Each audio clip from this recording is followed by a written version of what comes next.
Oke. Karena energi yang diteruskan itu tidak bisa maksimal. 10.000 saya dapat, saya tidak bisa meneruskan 10.000, maka rantai makanan itu tidak banyak tingkatannya. Coba kalau kalian perhatikan gambar-gambar rantai makanan, pasti tidak lebih dari 5. Karena energi yang diteruskan tidak bisa 100% maksimal.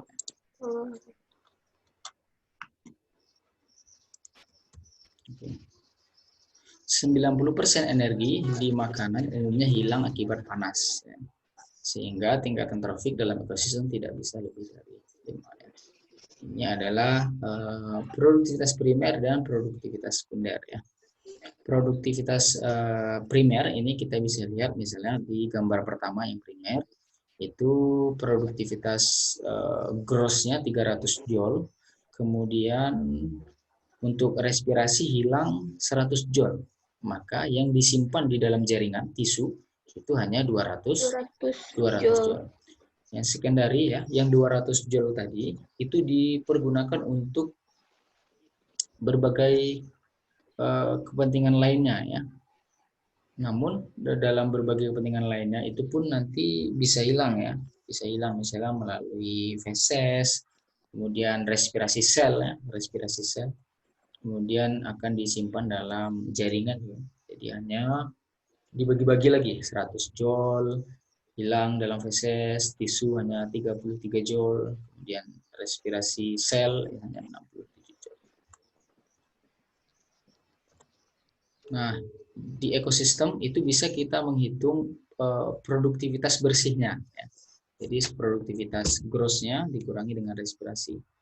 Yang paling tinggi produktivitasnya itu adalah swam and marsh. Ya, swam and marsh ini hutan bakau ya, daerah-daerah estuari ya, estuari itu banyak. Kemudian yang paling banyak juga ini masih di darat ya, itu adalah hutan tropis ya, hutan tropis. Tapi kalau di laut itu yang paling banyak adalah terumbu karang, reef itu. Nah, reef.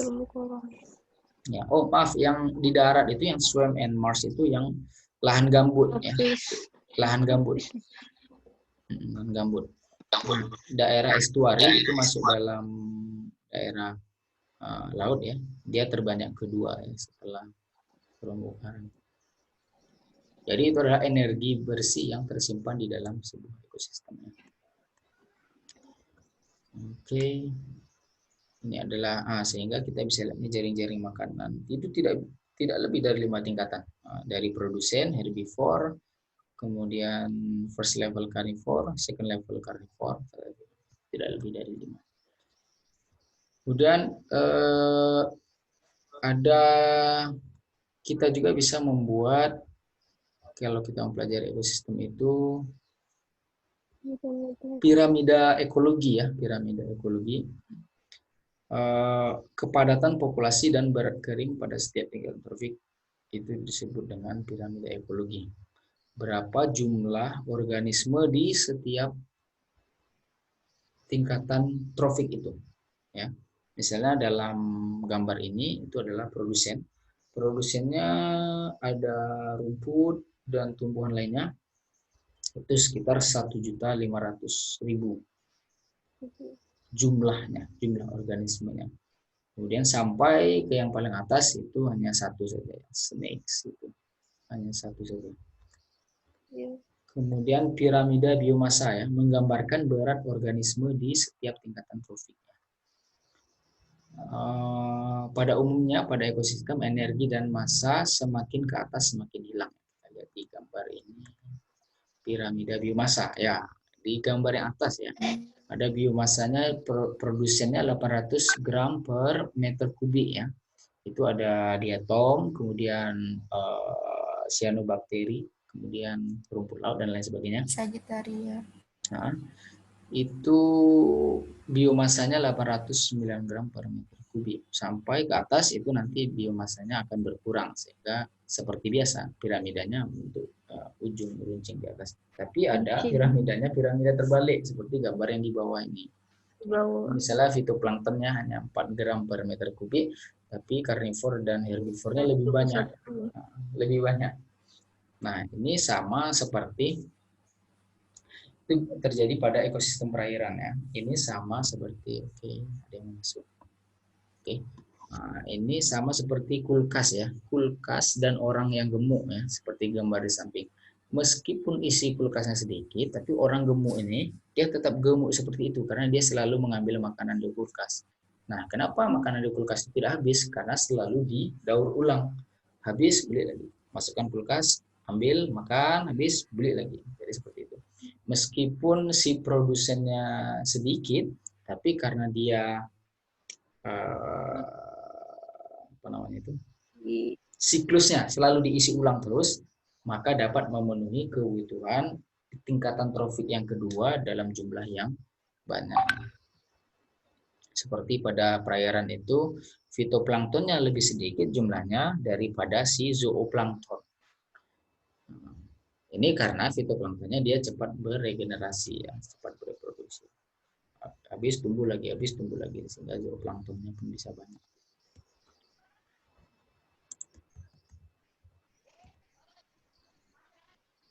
Kemudian piramida energi ya, piramida ekologi, piramida biomasa, dan piramida energi. Nah, piramida energi ini menggambarkan rata-rata aliran energi yang terjadi ke setiap tingkatan trofiknya.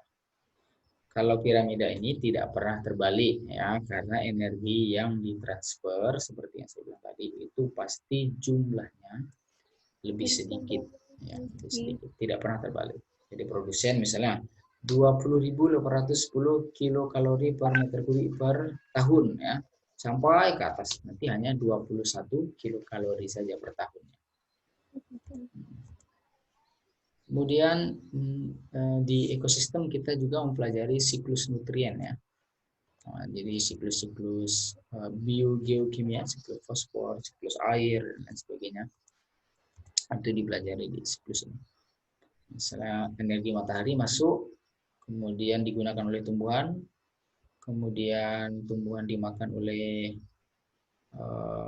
herbivora dimakan oleh karnivora, herbivora, karnivora produksi mati, kemudian dekomposernya mulai berperan untuk membusukkannya, sehingga nutrisi-nutrisinya itu bisa terus berlanjut ya, mulai dari tumbuhan sampai dekomposer, sampai tanah, naik lagi ke tumbuhan lagi, sampai terus. Nah, pada siklus ini terjadi sebuah ancaman, misalnya pada perkebunan yang menggunakan pestisida. Ya. Pestisida. Misalnya pestisida ini disemprotkan pada satu perkebunan, sehingga pestisida ini bisa terakumulasi pada si produsen. Produsen dimakan herbivora atau omnivora. Kemudian herbivora dimakan oleh karnivora dan omnivora. Sehingga pestisida yang sudah tertumpuk di kebun-kebun, misalnya kebun cabai, bawang, kol, dan lain sebagainya kan menggunakan pestisida, sudah terakumulasi, dia bisa sampai ke tingkatan trofik yang paling atas. Tingkatan trofik paling atasnya siapa? Misalnya manusia, sudah terakumulasi berarti. Nanti pestisida, racun-racun pestisida itu akan terakumulasi pada manusia, sehingga menurunkan kemampuan reproduksi. Atau pada hewan lain, ya, hewan lain. Kemudian menurunkan kemampuan reproduksi. Yang menjadi permasalahan lainnya adalah pestisida itu tidak hanya membunuh hama, tapi juga spesies lain yang bukan target. Misalnya kita ingin membunuh belalang, kita kasih hama, oke, belalang mati.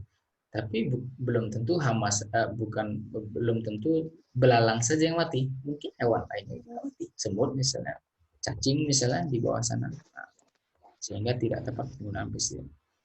Kemudian pestisida yang sudah diberikan ke perkebunan itu mengendap di tanah. Kalau sudah mengendap di tanah, nanti hujan banjir akan terbawa ke tempat yang lainnya yang seharusnya tidak ada pestisida. Nah, itu merupakan ancaman-ancaman terhadap pestisida. Kalau kita kaji secara biologinya, maka itulah yang terjadi. Seharusnya tidak memakai pestisida itu. Tapi kalau kita kaji secara ekonomi, maka itu lain lagi. Kalau di lapang ya, para petani itu tidak bisa kalau tidak memakai bantuan-bantuan pestisida itu untuk membunuh hama. Kalau tidak pakai bantuan itu, kemungkinan gagal panennya juga tinggi, sehingga ada benturan kepentingan ya, kepentingan ekonomi, kepentingan biologi, itu harus dimaklumi. Dan kita sebagai mahasiswa biologi itu, kalau ada yang bergelut di bidang ini, bisa saja mengkampanyekan untuk memakai musuh-musuh alami ya, musuh alami belalang apa? Musuh alami. Misalnya belalang dimakan oleh ular, nah berarti kita kasih ular di perkebunan sawah itu supaya belalangnya. Oh, ularnya banyak, harus kita kontrol menggunakan burung. Ah, kita kasih burung. Gitu. Nah, itu mengapa ekosistem yang seimbang itu terdiri dari berbagai jenis spesies karena semuanya saling makan satu sama lain sehingga semuanya seimbang.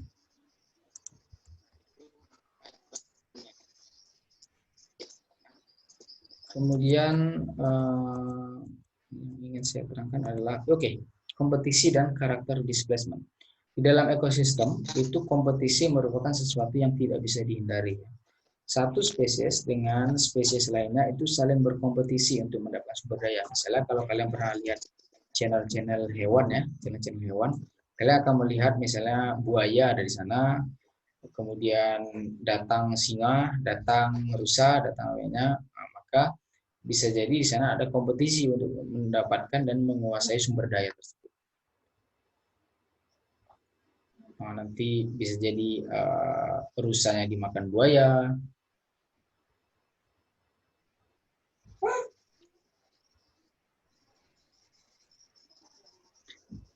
Oke, sorry ada ini di jeda sebentar. Nah, misalnya buaya yang memakan rusa, kemudian singanya ingin menguasai daerah tersebut, itu adalah yang disebut dengan kompetisi ya. Dua spesies atau lebih saling berebut untuk mendapatkan sumber daya. Tidak hanya beda spesies saja, satu spesies pun itu bisa berkompetisi satu sama lain. Dan itu sering terjadi ya, satu spesies berkompetisi. Nah, kalau ada spesies yang berkompetisi atau individu yang berkompetisi untuk mendapatkan sumber daya yang sama, itu disebut dengan relung yang saling tumpang tindih atau niche overlap. Sama-sama mengeksploitasi sumber daya yang sama. Nah, kalau sudah mengeksploitasi sumber daya yang sama, maka terjadilah kompetisi. Sama seperti manusia nih. Manusia berdagang misalnya, berdagang di sebuah pasar. Sama-sama menjual obat-obatan. Nah, tentu mereka harus berkompetisi satu sama lain kan. Antara pedagang satu dengan yang lainnya itu harus berkompetisi. Nah, bagaimana untuk menyikapi kompetisi ini? Hewan pun cara menyikapinya itu ada berbagai macam. Kalau pada contoh ini misalnya si P. aurelia itu tumbuh ya, itu pertama ditumbuhkan sendiri, kurvanya seperti biasa, naik datar ya. P. caudatum pun gitu, ya, naik eksponensial baru datar lagi.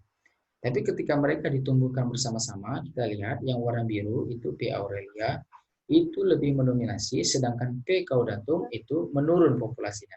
Ini karena ada persaingan mendapatkan sumber daya. Sehingga untuk menyikapi kompetisi ini ada dua cara. Satu, itu terus berkompetisi sehingga yang satu punah, atau satu lagi merubah cara mendapatkan sumber daya. Merubah cara itu bisa merubah perilaku, merubah tempat, merubah bentuk morfologi dan lain sebagainya ya, pokoknya berubah caranya. Ya. Contohnya misalnya pada burung ini ya, burung di Pulau Galapagos, burung finch ya, burung finch. Antara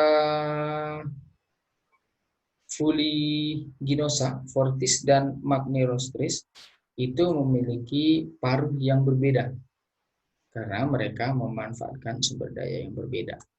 Seandainya mereka mempertahankan paruh yang sama, maka bisa jadi salah satunya punah. Tapi karena mereka memanfaatkan yang berbeda, ada yang beralih ya, perilakunya, ada yang berubah morfologinya sehingga dia bisa terus bertahan hidupnya. Ada juga ini jenis dalam satu pohon mereka memanfaatkan lokasi yang berbeda ya. Kita lihat yang warna biru itu di bawah, yang warna hitam coklat itu di atasnya lebih sedikit. Kemudian yang warna kuning hitam itu di sampingnya sedikit. Kemudian ada yang di bagian luar, kemudian ada yang di bagian paling atas. Nah, itu semua adalah karakter displacement, perubahan karakter. Bagaimana dia merubah caranya untuk mendapatkan sumber daya, untuk menghindari kompetisi supaya tidak punah. Ya. Kemudian ada di ekosistem itu adalah hubungan selain interaksi kompetisi tadi adalah predator dan mangsa ya, predator dan mangsa. Kalau di sini kita lihat Didinium ini predatornya, Paramecium ini mangsanya. Si awalnya Paramecium ini populasinya tinggi, datanglah Didinium dimasukkan ke dalam populasi tersebut sehingga populasi Paramecium yang warna merah turun. Kalau populasi yang warna merah turun, maka si Didinium pun turun karena dia kehilangan mangsanya. Maka itu adalah siklus predator dan mangsa. Kemudian hubungan predator dan mangsa juga menyebabkan terjadinya evolusi adaptif. Yang paling kiri kita bisa lihat Batesian mimicry, mimikri dari satu jenis yang tidak berbahaya meniru jenis yang berbahaya. Kemudian ada mimikri Mullerian ya, jenis yang berbahaya sama-sama memiliki bentuk yang sama. Kemudian ada warna aposematik yaitu warna terang untuk menandakan dirinya berbahaya. Kemudian ada warna kriptik ya, itu adalah gambar pohon tapi di situ ada burung yang sedang bertengger. Apakah kalian bisa menemukannya? Oh iya, warnanya Burung hantu. Ya, hampir sama burung hantu. Ya, sama burung hantu. warna pohon. Ya, itu adalah warna kriptik ya. Namanya warna kriptik. Kemudian predator dan mangsa ada juga yang dinamakan dengan spesies kunci. Di gambar pertama kalian lihat ada bintang laut ya, bintang laut. Bintang laut ada, maka kondisi ekosistem aman. Di gambar yang di tengah, bintang lautnya hilang karena dimakan oleh si kerang, sehingga terjadilah gambar ketiga. Kerangnya semakin banyak, karena kerang semakin banyak, maka rumput laut pun menjadi hilang. Rumput laut menjadi hilang. Ya. Rumput laut menjadi hilang. Sehingga spesies kuncinya itu adalah si bintang laut ini, si stars ini. Si stars.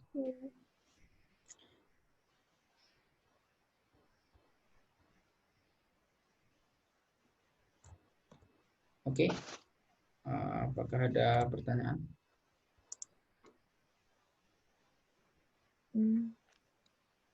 Pak, Oke. izin bertanya. Oke. Kenapa spesies kuncinya jadinya bintang laut, Pak? Oh, yang terakhir itu ya, yang terakhir. Oke. Dia yang makan kerangnya kali. Yang makan kerangnya.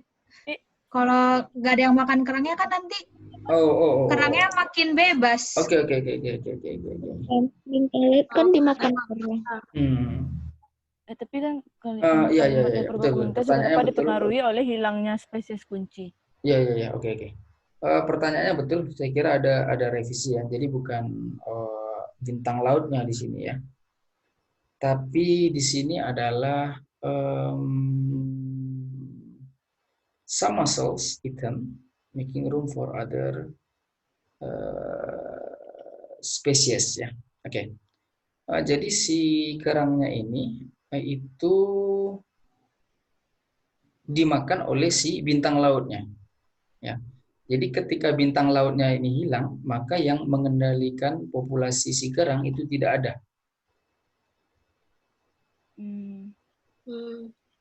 Nah, jadi ketika bintang lautnya hilangnya itu bisa saja dimangsa oleh predator atau karena pengaruh lain, misalnya aktivitas manusia ya, dan lain sebagainya karena hilang, sehingga tidak ada yang mengendalikan populasi si kerang. Nah, si kerang ini dia bisa memakan organisme yang lainnya ya, mengganggu organisme yang lainnya seperti rumput laut, kemudian ada hewan-hewan Bernekel. Ya, ada spons, kemudian dan lain sebagainya. Itu dimakan sama dia sehingga nanti populasinya hanya dia saja isinya. Berarti ini yang paling puncak di rantai makanan paling tinggi sih itu dong, bintang lautnya. Kalau disusun ininya, ya bintang lautnya. Kalau kita susun di sini. Sehingga yang harus dipertahankan dalam ekosistem ini adalah si bintang laut ini supaya dia Bintang lautnya. ekosistem Supaya ekosistem lain nggak hilang biar makan sama ya kerang. populasinya tetap stabil. Ada juga yang sea otter itu apa namanya? Berang-berang ya. Iya, berang-berang. Marah-marah ya. Ya, marah-marah itu. Nah, Berang marah. Kalau si berang-berang ini dia dibunuh oleh manusia atau dimakan oleh ikan hiu, maka hutan alga yang ada di bawah laut itu bisa hancur. Karena si berang-berang ini yang mengendalikan populasi yang memakan alga itu. Ya. Ya, yang memakan alga Berang-berang itu. makan alga. Bukan dia makan alga, dia yang mengendalikan yang populasi memakan alga itu. Ya, yang memakan alga itu misalnya adalah lupa saya gambarnya apa itu. Nah, jadi ada susunannya alga, kemudian ada satu spesies yang memakan alga ini. Kalau dia populasinya tinggi, maka hutan alganya akan hancur. Kemudian di atasnya lagi ada berang-berangnya. Kalau berang-berangnya dibunuh, maka spesies yang memakan alga ini melimpah populasinya. Maka alganya yang akan punah. Jadi alganya habis. Kalau hutan alganya habis, maka ekosistem di situ hancur karena hutan alga ini tempat berbagai rumah, ya, rumah ikan, rumah dan lain sebagainya. Kalau itu hancur, udah istilahnya kalau hutannya kebakar, udah selesai, semuanya di situ udah habis. Nah, itu adalah disebut dengan spesies kunci. Kalau dia hilang, kalau kuncinya hilang, maka rumahnya hancur, tidak bisa dibuka. Nah, rumahnya hancur.